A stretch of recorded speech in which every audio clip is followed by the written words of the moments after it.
Hi everyone, I'm Catherine. And I'm Wayne. We are French living in our 70s, sorry. And so we've got quite a few things to tell you today over the past week. We even have a list. And so we'll get started. We're going to talk to you a little bit about returning the car. We had rented a car in Toulouse from the airport last week and had it for the weekend. This was my part. Oh, I'm sorry.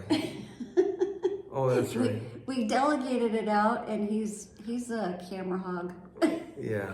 Well, you know, when you're good, you want everybody to know it. We already told you that we had rented a car, and we want to share with you our experience in getting the car back to the airport in Toulouse. So we had the car for a couple of days so that we could, do some errands and things like that. And then we decided we needed to take it back, and we headed down the road to Toulouse, which is about an hour and a half drive. And we were out in the middle of this countryside. It was gorgeous, farmland, green hills. You could see the mountains in the background. It was just beautiful. And nowhere to be seen by anybody but cars. Yeah, there was quite a few cars, but it was, in the middle of kind of nowhere. Farmland and farmhouses and things like that. So anyway, all of a sudden... the car starts beeping and flashing. A number, 59. Beeping, going on the dashboard. On the dashboard, and I'm looking, what the heck is this? What is that? So we kept going, and then finally, it just all of a sudden, I didn't have any power on the accelerator. He goes, oh my gosh, I don't have any car power. The car is stopping. We're on the highway. Everybody's going 90 miles an hour. So we found a spot on the road to pull over. Yep. And then we just sat there and go... I'm like, you're going to have to get out. We have no cell service. You guys have to realize, you don't realize how dependent we have become on having our cell phones. And we still have yet to get cell service because it's a process. You have to get a bank account. You have to get, everything. So anyway, we have no cell service. We're in the middle of nowhere. And... there's nowhere to walk to. Hold on. She says, you need to get out and flag somebody down. So I'm thinking, these cars are going 100 miles an hour. I'm going to stand on the road and say, I ain't leaving until somebody stops. I'm not doing that. I'm like, well, what are we going to do? And so, we took a minute. Let's pray, which we do. We don't know how to get power back in the car. And we don't know what's wrong with it. It's idling, but it won't go anywhere. And so we're halfway to Toulouse at this point. And I said, okay, turn off the car. And I look at her like, and what if it doesn't start? And I'm like, then we're not any worse off because it's not going anywhere now. Yeah, that's true. So we did. So anyway, he turns off the car. We'll sit there for a moment. Yeah. Start it back up. Boom. And voila. As if nothing ever happened. Voila. The car moves and it goes. And the light wasn't flashing anymore. We could still see it faded out, saying 59 on the dashboard. But he started going and we were back in business. So then we get to the airport. And the airport is my part, see? Right here. So then we get to the airport and we're liking, okay, now we picked up the car, so we must know where we're going. No. We get to where the roads just kind of go on and on like they do at big airports. And of course, we're having trouble reading the signs. Mm-hmm. So I can see there's a kiosk with the rental car place. It's over there. On the other side of the parking building. And the fences, but how do you get there? And we see signs, but we can't read them, So we're trying to figure out what it's saying. Luckily, there was the signs of the different logos of the different car dealerships or rental places, and so we went into the park. I'm not kidding you. 3 times we went inside the parking structure. and came out and traveled around, and 3 times we went and circled the whole dang airport. Yeah. Finally, there was one place we hadn't gone yet, and we went in there, and it took us right to where we wanted to go. Who knew? Hallelujah. So we turned in the car, go through all that paperwork, great car, liked it, yada, yada, yada. But you know what? The car stopped, and we don't know why, Yeah. and this, that, and the other. And the guy says, well, let me come out And he there. looks really concerned, you know, and he comes out, he's just a young kid. So he did come out, and he looks at the car, and he goes and he turns it on, and he goes, oh, he said, that's the car has a governor system. In other words, you can set it to where you don't go any faster, and it won't allow you to do that. Well, it's not been doing that. The whole time, the whole 4 days we've had the car. Well, you guys have to understand that Wayne is button challenged. If there's a button to press, he'll press it whether he knows what it does or not. Well, evidently I pressed this button, and that's why the car stopped. Yep. So that's why we had that adventure. It wouldn't let us go, you know, we were going too fast as far as the button was concerned, and it stopped us. So we So had that to was deal with that. Pretty interesting. So that was that. So so now we relinquished the car, and we're thinking, now what? Well, I guess we'll go back in the terminal and figure it out. Yeah, we had to figure out how to catch a bus to get to the train station, which would take us to Ausch, which would then catch another bus to get us to our hometown. So we went into the terminal, and we figured, because we didn't know which direction to go for the bus stops. And so we figured out information that somebody should understand some English at the information desk. So we went over there, and I've learned how to say, I don't speak French, so... Well, tell them what it is. Je ne parle, and as soon as I started saying je ne parle, the lady rolled her eyes and went, I know.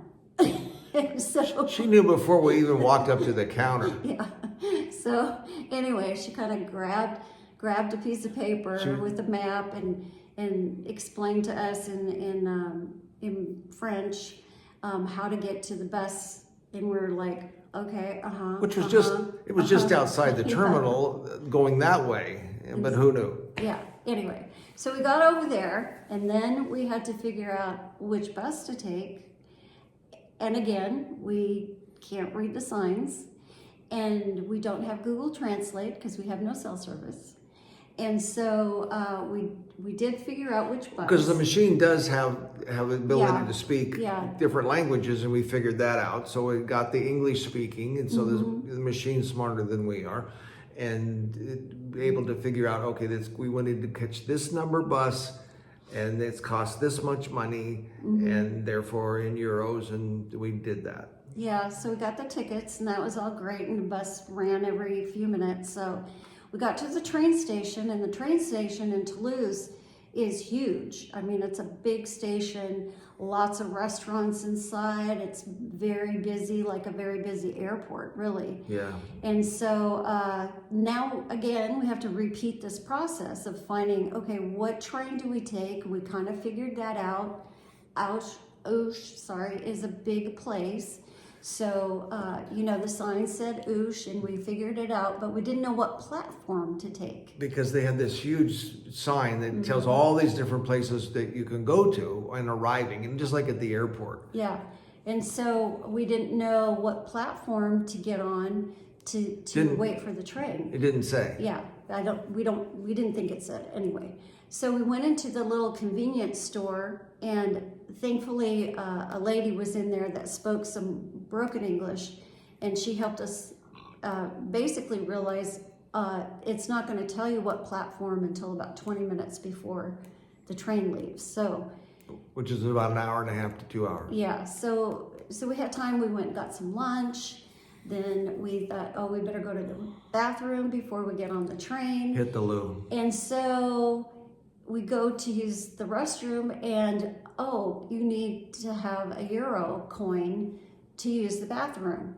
And we didn't. So we had to go back out and we found Starbucks of all places, bought a drink so we could get change, and went and did that. So it was all an experience of trying, new Evidently, things. evidently public restrooms are not everywhere. Mm-hmm. And many times you have to come up with a coin. Yeah, so we're going to keep coins in our pockets. Yeah. So anyway, we got on the train, and that was great. Yeah, a nice ride. It was about an hour and a bit, and through the countryside, and it was very enjoyable. And so there we go. Yeah. So now we get to Oosh and the train station, and the train station is completely shut down.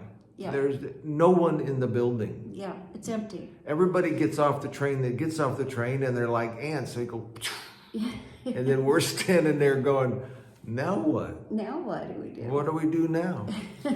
So we were able to talk to a couple of people to get somewhat what to do, and to buy it, to find out ticket prices and things. We found another machine that looked like the one back at the train station, so that was helpful. And we found out where the bus is going to go, but we didn't know when yet. Yeah, and actually, the tickets, they didn't have tickets for going on the train to our town. You mean the bus? Or sorry, the bus to our town, and we thought, well, do we just pay the bus driver? Yeah. How much does it cost? We didn't know. We did find that asking people for help, usually the younger people know enough English that they understand you, and they've all been very, very nice, very helpful, and we were able to talk to a couple people and figure out this is the right bus. They're going to take your money on the bus.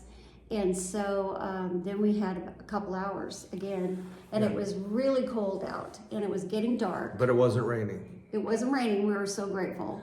And we didn't have to wait. No shelter. Right. There was no building to go into or anything. 7 o'clock. We had to wait till 7, and it's like 5:30. Yeah. So then we decided to take a walk towards what looked like a busy area, and ended up finding the square, the town square of Oosh, and then we found a restaurant,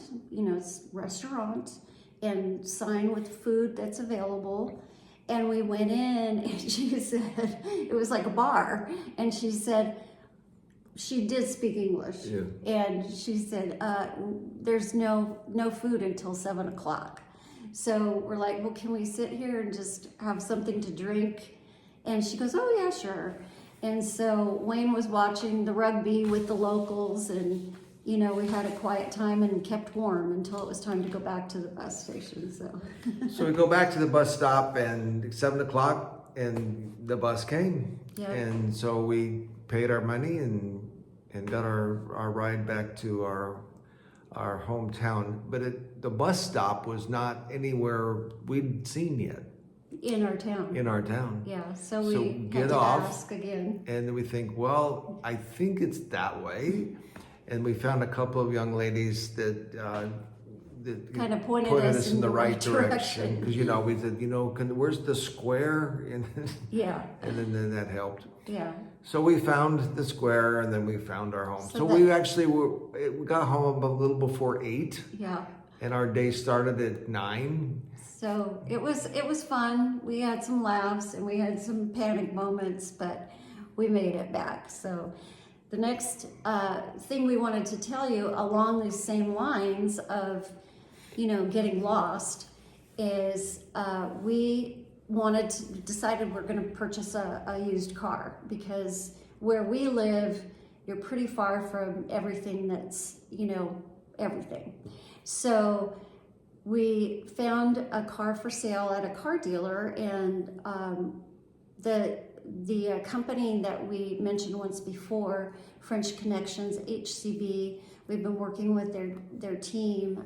Juliet, she's been amazing, and she lined it up for us, made an appointment.